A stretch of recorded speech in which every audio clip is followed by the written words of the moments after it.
Welcome to 99th Monkey Liberty News for Friday, July 11th, 2014. I decided to do a Good News Friday today, and interestingly enough, one of the articles I wanted to include, I had heard Lord Monckton say last week that Australia was repealing their carbon tax, and I wanted to reference that, but sadly when I went to find an article, I learned that that has been blocked, at least for the time being. And this was the first link that came up that actually was related, and they want me to pay, which I'm not going to. And if I click on this, I lose this frame. It takes me into a different frame. So I just decided to stay here with it grayed out, just so you could see the headline: Australia carbon tax repeal ambitions thrown into disarray. And evidently, the Australian Senate has voted this down. But the people there definitely want to repeal their carbon tax, and I do believe that eventually it will happen.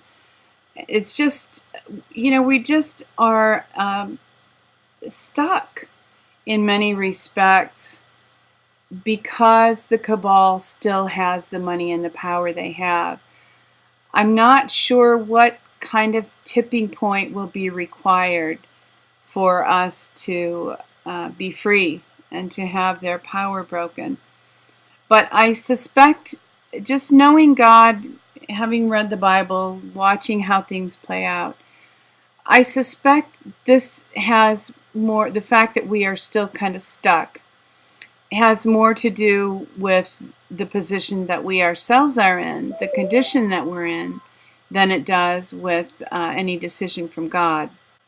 In other words, I don't think that it's necessarily that God is judging us or anything of that nature. I think that He's waiting for us to become stronger.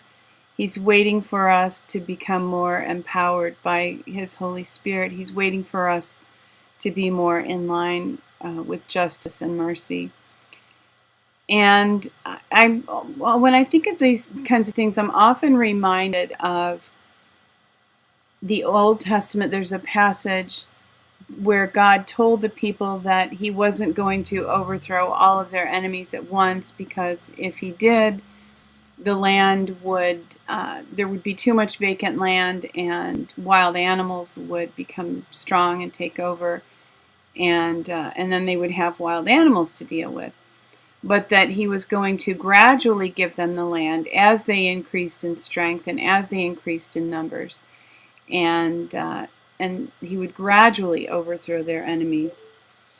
We all, and believe me, I passionately also want a dramatic moment where the air is cleared, the bad guys are arrested, the white hat military go into Washington, D.C. and take care of business. I very much want to see that, and I know most, if not all of you do as well.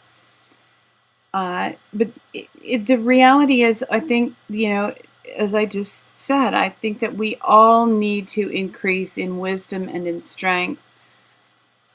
Unless we, as the American people, become educated and become aware, become involved, and grow in discernment, we can have this set of bad guys overthrown for us, but we'll just fall for the next set of bad guys that comes down the pike with a good story and trust me kind of a line. So however long this time lasts, however dark things become, I don't believe that we're going to see ultimate darkness. I don't believe this is the end of the world. I don't believe that Jesus is going to come and rapture us out and rescue us, although, I can't absolutely rule that out. But what we need to be prepared for is the long haul. What we can all do is practice godly principles in our own lives and communicate with people about what's going on and encourage people to become, godly, have godly practices in their own lives, and a passion for justice and mercy, and a love for people, because Jesus did command us to love our enemies. And I'm not all about, amnesty for anybody who's done anything, but because justice is, sometimes does require judgment. But I do believe that for us in our own lives, showing love, unless, we're directly threatened, in which case I believe self-defense is the proper response. But and of course, Jesus didn't defend himself. So that's up to each individual and what we feel that God is telling us. But truly, generally, I think that showing love and forgiveness is a godly practice, and a practice that will draw the favor of God. And sometimes, we can win over enemies by showing them love. Not always, but sometimes. So yeah, my first bit of good news was thwarted here, but I do have some good news to share on this Friday. From 10th Amendment Center, new Georgia health freedom law goes into effect. Things just got a lot harder for federal health mandates in Georgia. Today, a law that bans the state from participating in significant portions of the Affordable Care Act went into full effect.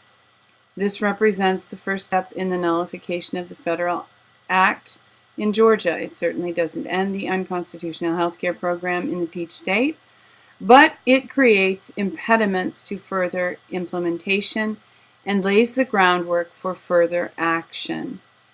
So congratulations to the people in Georgia, and hopefully a lot of states will follow their lead, and we can just see an end of federal tyranny, and specifically of the Obamacare Act. And, with all that's going on at the borders, I think it's always crucial for us to be really, really careful about where we turn our focus, because the administration, let's face it, the social engineers, the elite controllers, know how to push the buttons of alternative media and liberty-loving people. And they might be sometimes pushing our buttons with some things like what's going on at the border.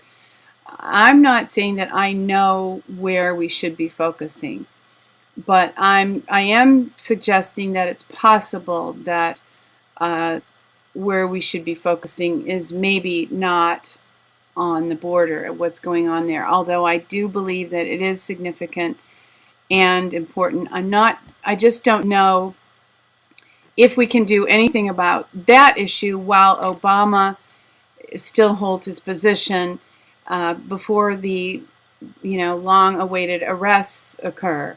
And when the long-awaited arrests do occur, when the White Hats rush in and save the day, God, please let it happen, some of these other situations will be able to be remedied just kind of as a matter of course. So I really and truly hope that the change is coming soon. And if the financial reset breakthrough occurs, if the global financial reset occurs, there would be funds available to actually help these people. And if we have that are coming across the border, if we have a restoration of the republic, if there's a world restoration, those people will be able to find help in their own homeland. So I very much hope that some people like Zapp and Fulford and others are correct in saying that there is going to be a global financial reset soon, and we can begin to see a true restoration movement throughout the earth. In the meantime, there is more hard encouragement here at the 10th Amendment Center, things that have already been accomplished and that are currently being accomplished. And I just came to their blog page and couldn't really select these because there is a lot of good news here.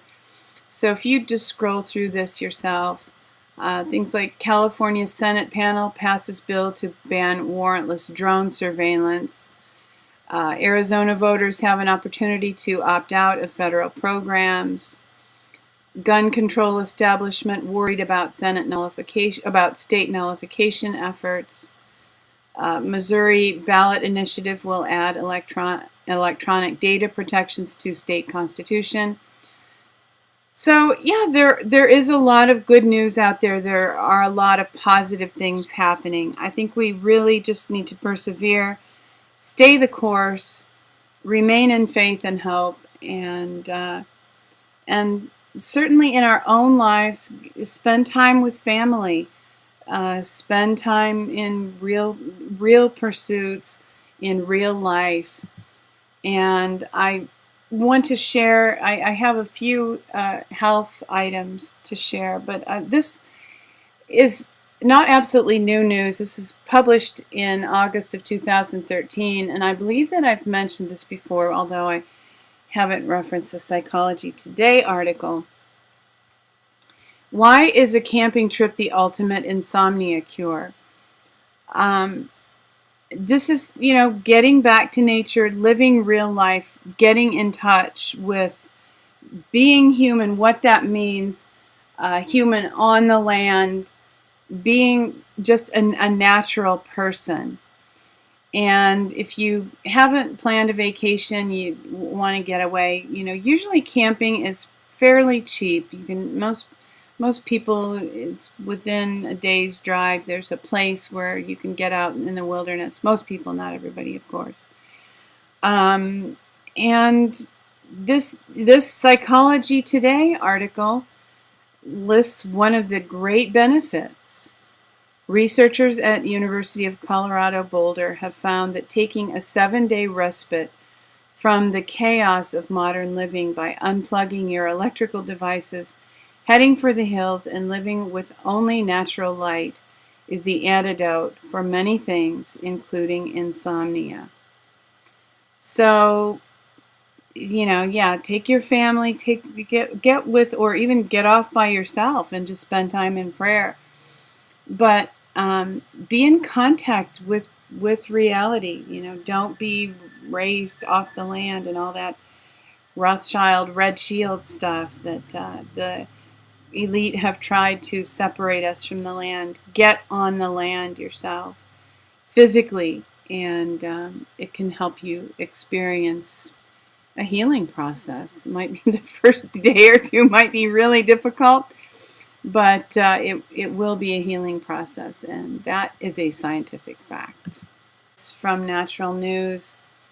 Vinegar provides immediate sunburn relief and heals other skin conditions. Natural News, just a few moments of meditation a day found to have profound, near-instant benefits on stress reduction. Here, just some ways to naturally be more healthy, and that's always a positive thing. So good news. I have this one article from Koila Pele's blog, and if you're interested in this, I suggest that you keep tabs on his website because he is reporting on this.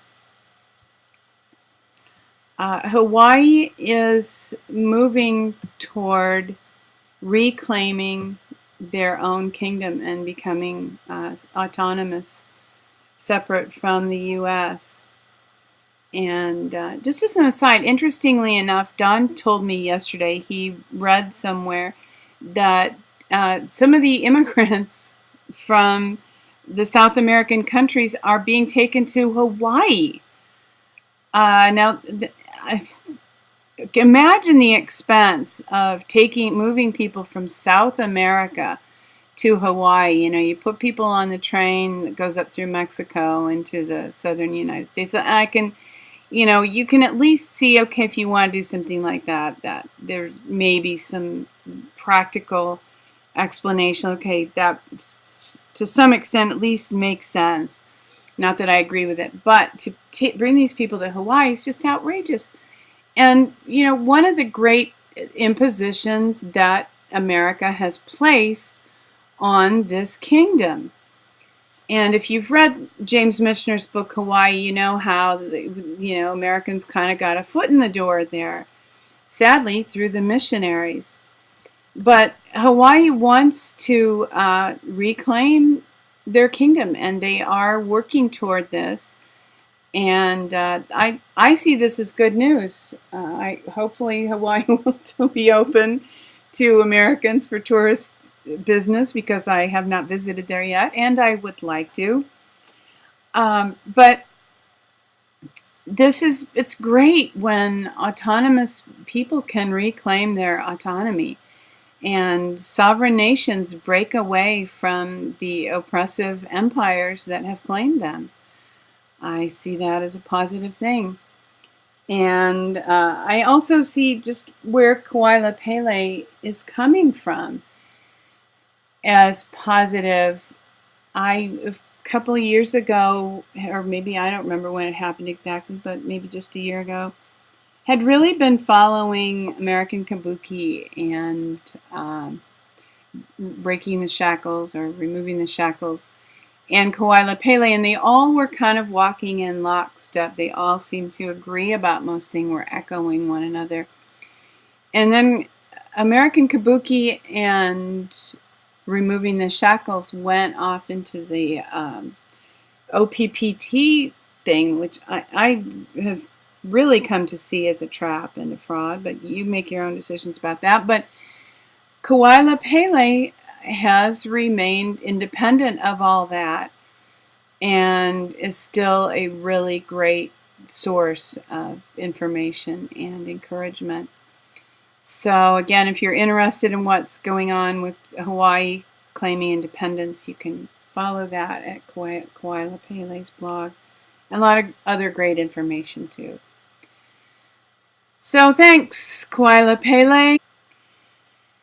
Thank you for tuning in for today's 99th Monkey Liberty News. Weeping may endure for a night, but joy comes in the morning. Hoping that you will have a marvelous weekend, that you will love one another, take care, and insist on liberty.